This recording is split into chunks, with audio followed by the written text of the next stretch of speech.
श्री राम जय जय राम। गुरुजी मैं निवेदन करना चाहता हूँ। नहीं भैया मैं लिख लूँ पहली बार आए? नहीं, पहले मिल चुके? हाँ बोलिए। 2023 की नवंबर में मेरा नंबर आया था। भाई के लिए मैं पूछने आया था उस समय। तब प्रेत बाधा पर्चे में निकला और आपके द्वारा ये आदेश हुआ कि 7 अमावस्या करनी है और मैंने यथा विधि से वो सब करी भी है जहाँ तक मेरी बुद्धि में है। मेरे भाई के साथ ही मैंने की वो सारी 7 अमावस्या और छठी अमावस होने के बाद 7वीं अमावस से परेशानी बढ़ने लगी और 7वीं अमावस में मैं बराह भी गया। हाथीवान जी महाराज का कृपा प्रसाद भी प्राप्त हुआ और फिर 2 महीने बाद दूसरे महीने में 1 अक्टूबर लगभग वो भयंकर महान दुखदायक दिन आया जिस दिन मेरी बहन स्कूल से लौट कर आई। तब उसने मेरे भाई को, जिसके लिए मैं यहाँ पंडोकर आया था और जिसने यज्ञ तप दान तीर्थों में स्नान पवित्र कथा का स्मरण और वृंदावन की भूमि में भी रमण किया था अपने अंतिम दिनों में, जो कि किसी भाग्यवान को ही सौभाग्य से मिलता है। पर भगवान की चेष्टा दुर्विभाव्य होती है। चेष्टा विभुम खलु दुर्विभाव्या। न जाने क्या भगवान की ये लीला है कि पंडोकर का नाम, पंडोकर का श्रद्धा व विश्वास को डुबोकर मेरी बहन ने स्कूल से वो लौटी और उसने कमरा खोल के देखा और बाहर सोफे पे बैठी थी वो। कुछ देर में देखा कि भाई हवा में क्यों लटक रहा है, तो जब देखा तो ऊपर वो पंखे से लटका हुआ था।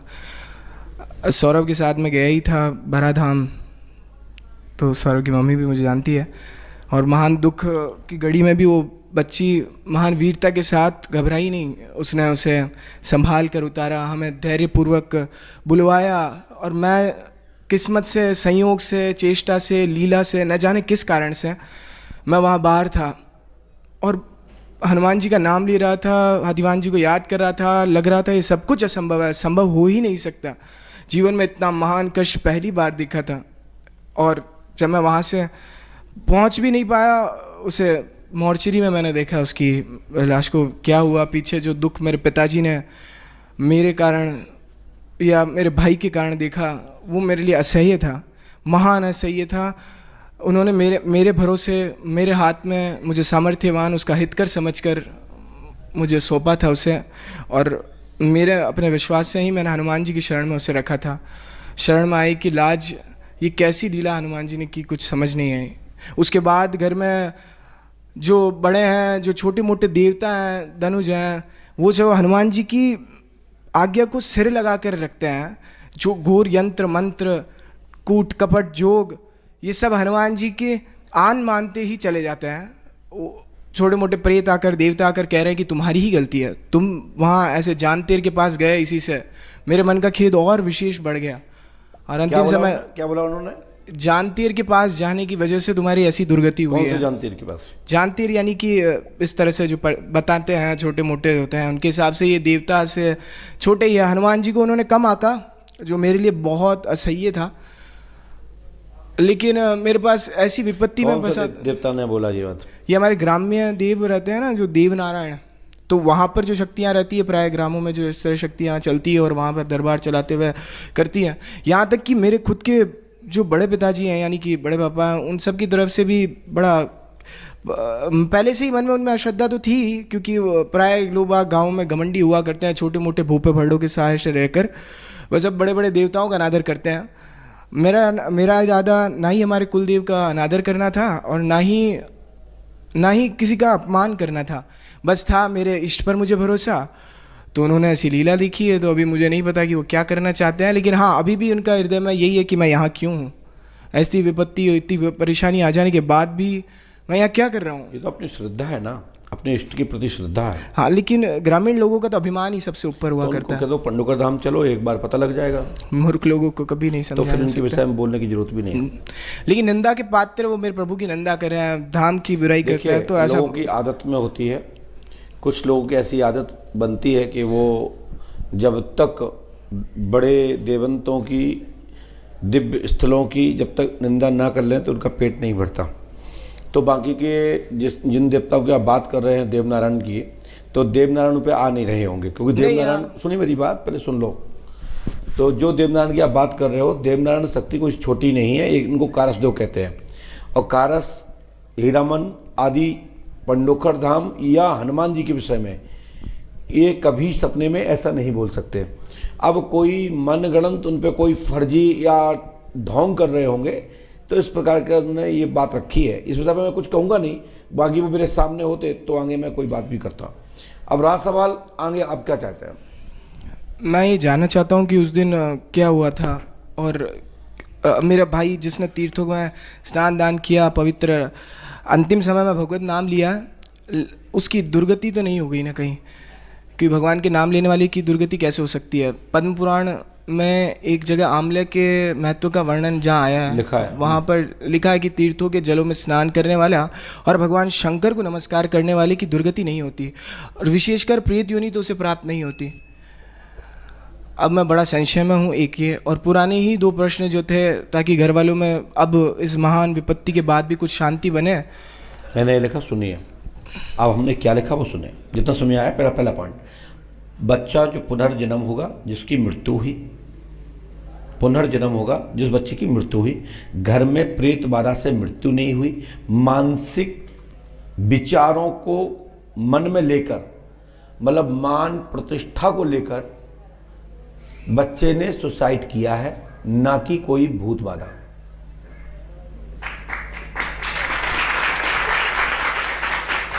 इस भाव को समझे आप? इस शब्द का क्या अर्थ है? मानसिक प्रतिष्ठा, पारिवारिक प्रतिष्ठा धूमिल ना हो, इस चक्कर में उसने सुसाइड किया है। किसी भूत या प्रेत ने नहीं किया है। और जितने लोगों ने बताया है, मैं उनको नथिंग समझता हूं कि उनने हनुमान जी या किसी देवंत के ऊपर आरोप लगाया, गलत लगाया। क्योंकि हनुमान जी जिसके घर में होते हैं, जिसके घर में हाथीवन माज होते हैं, उसके घर में भूत प्रेत आत्मा नहीं आती। ठीक है, प्रेत बाधा जो पुराने पर्चे में आई थी, वो खत्म हो गई है। किसी ने बताया कि कोई क्रिया थी जो कि नो, वो पहले थी। अब वो उनको पुरानी बात दिखाई तो उसको क्या करें? पहले तो बाधा थी शुरू में। कहाँ से आई थी गुरुजी, ये भी मैं जानना चाहता हूँ। वो बात की बात है, प्लीज बता दीजिए, ये प्रेत आया कहाँ से था, इसे लगा कहाँ से था, लगा किसे था, इसने साथियों मौज पे इतना विशेष प्रभाव कैसे? अरे अभी नहीं, उसके पहले की घटना है भाई। पहले कभी भूत बाधा रही जो हमने पहले लिखा था पर्चे में। जब यहाँ मौसा कर ली तो वो खत्म हो गई। उसी दौरान ये मान सम्मान का विषय बीच में आ गया, उसके कारण उसने लोक लाज के कारण सुसाइड किया है। तो साथियों मौज से उसने भोजन करना सब छोड़ दिया, बेकार बैठा रहता था जी। तो ये प्रेत बाधा से नहीं था? नो, वो खुद की इच्छा से भोजन जी कर रहा था, जी। मुकेश गुप्ता जी इस विषय पर हमसे बहुत पहले पूछ चुके हैं। उसी दिन जब घटना घटी थी, मेरे पास फोन आया था। ठीक है, और इसका पुनर्जन्म होगा। और अब ये तो नहीं आया है दस, लेकिन पुनर्जन्म होगा। और जब पुनर्जन्म का मतलब ये होता है कि याददाश्त आना। भूत बाधा से नहीं मरा। ठीक है, ये उपाय कर लेना, सो आगे की सभी रास्ता सही हो जाएगी। दिखाइए, ऐसे दीजिए। इसमें लिखा है, सुने, जॉब और साथ में शादी की कामना पूर्ण होगी। स्थाई भाई का दिमाग सन 2024 तक खत्म होगा। स्थाई क्या जानते हो? हमने नहीं लिख दिया। भाई का दिमाग स्थाई 2024 में खत्म होगा। स्थाई और 2028 तक, क्योंकि ऐसा है ये 28 तक क्रॉस है ना, ये 6 नहीं है, 28 तक प्रेत बाधा पूर्व मुक्त हो गई है। जॉब होगी, आशीर्वाद है। जॉब होगी, जॉब माने सर्विस, सरकारी, अर्थशासकीय, गवर्नमेंट की या प्राइवेट, क्योंकि इसमें शासकीय गवर्नमेंट का उल्लेख नहीं आया। ये तो प्रश्न मैंने मेरे लिए पूछा था। जो भी हो, लेकिन मेरा मुख्य बात ये थी कि अभी भी प्रदेश नहीं, आपने कुछ आदेश नहीं दिया, बताया नहीं कुछ ऐसा खतरे होते नहीं नहीं, खतरा तो इसमें आया ही नहीं, खतरा कहीं दिखाई नहीं है हाँ, इसमें। नहीं लिखा आपने, यही तो मैं पूछ रहा हूँ कि आपने ऐसा कुछ बताया नहीं, इसमें कहीं खतरा नहीं है, कहीं खतरा नहीं आया। नहीं लिखा नहीं ना, यही तो कह रहा हूँ मैं। लेकिन भाई साहब इसके 2 पर्चा और हैं। 2 पर्चे और अर्थ कौन आया था इसका और पूछने? नहीं आया था। तुमने ऐसे लिख के और दिए को दिखाओ। नहीं और कुछ नहीं, अरे आप दिखाइए पर्चे, पर्चा कुछ नहीं है, ये तो बस उसकी इसको खोलो, नहीं खोलो इसको पर्चे इसका, क्योंकि देखिए यहाँ ये मार्क लगा है 2 पर्चे का। नहीं कोई पर्चा नहीं है। दिखाइए, आप नहीं आया था ना, मैं केवल एक पर्चा दिखाइए। निकला बाहर से। दिखा देखो। ये तो उसकी अमाउंट की पर्ची है। अरे आप निकालो, हम क्योंकि हमारे पास आ रहा है। हटो, ये छोड़ो। ये तो फोटो कॉपी कराई हुई है। अच्छा, फोटो कॉपी है ये, तो ये तो वही के वही है, हुआ हुआ है।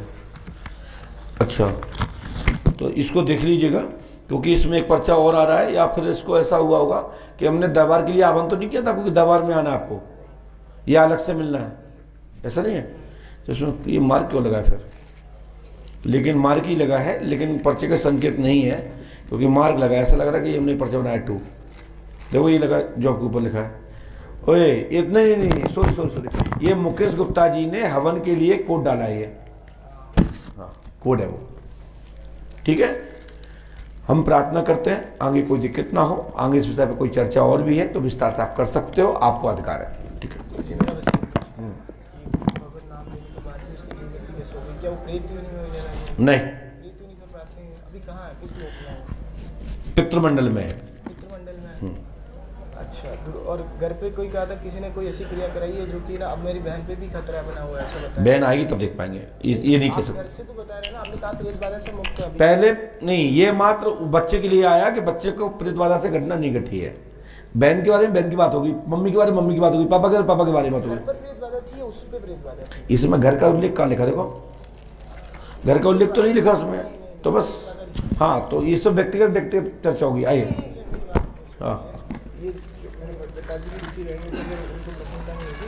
इतना बता दिए, एक मेरा संशय है कि जॉब में मैं क्या ऑनलाइन कोचिंग भी करवाना चाहता हूँ? जॉब यानी जॉब है, इसमें शासकीय गवर्नमेंट आदि की कोई संकेत नहीं है, मैं ये नहीं कह रहा, क्योंकि शासकीय हाँ प्राइवेट ही हाँ कोचिंग कर सकते हैं। भयंकर निराशा तो नहीं आती लगी कि इतनी विपत्ति देख मेहनत तो करनी पड़ती है, ठीक है, करने तो यार ठीक उसके है। लिए आइए, और एक छोटी सी बात हो, इसी में पूछ रहा हूँ मैं 3 प्रश्नों में से कि ये विवाह के लिए आपने कहा था, इसकी कोई तारीख? नहीं, इसके लिए ना दोहरा पर्चा बनेगा, दोहरा पर्चा बनेगा इस पर।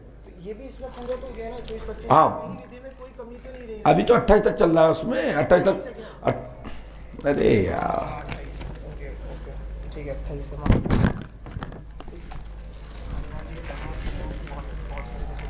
आप पहले खड़े हो, साधना करो राम जी की, राम जी करोगे। मुझे तो प्रेम से मतलब है। हाँ तो प्रेम रखो, चलो खड़े हो जाइए।